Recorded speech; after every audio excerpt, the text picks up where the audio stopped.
When Alex's grandfather passed away, the only thing he left behind was an old Victorian clock.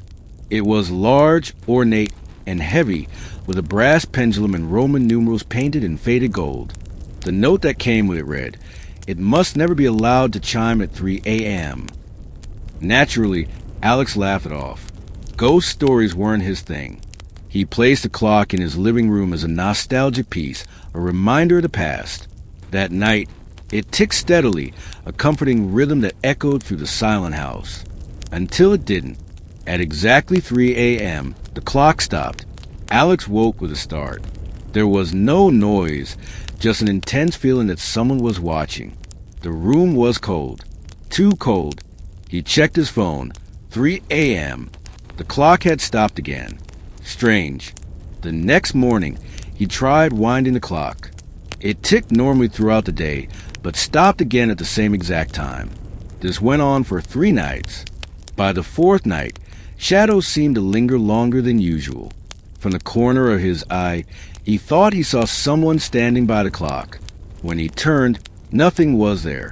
On the 5th night, something changed. As Alex passed the clock at midnight, it let out a low, mechanical groan, like it was resisting being alive.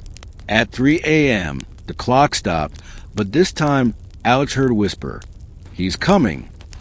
He searched the house, trembling. Nothing, but the clock's pendulum was still swinging, despite the hands being frozen. Chapter 4. The History. Desperate, Alex looked into the clock's origins. He found a journal among his grandfather's belongings. The entries were filled with paranoia. Every night at 3 a.m., he appears. I tried stopping the clock, breaking it, even hiding it. It always comes back. He comes back. Sketches of a tall figure with hollow eyes filled the margins. Each was labeled a watcher. That night, Alex placed a camera in the living room, pointing at the clock. At 3 a.m., the power went out. Total blackout. When power returned at sunrise, Alex checked the footage. At exactly 3 a.m., a figure appeared beside the clock.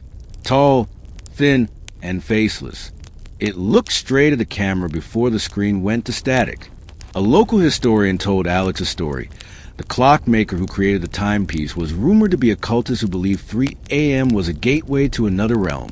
Each clock he made was a vessel, a curse. When the clock chimed at 3 a.m., it didn't just tell time, it opened doors. The historian warned, never let it chime. Chapter 7. The Mistake. Determined to break the curse, Alex decided to destroy the clock. He took a sledgehammer to it at 2:59 a.m.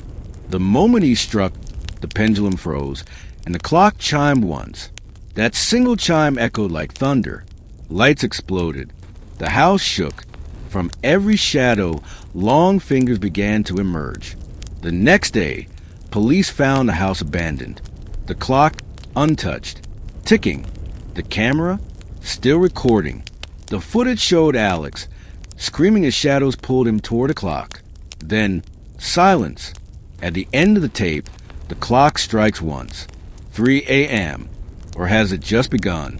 What would you do if you had a clock that refused to move past 3 a.m.? Would you run? Or would you stay and listen for the chime?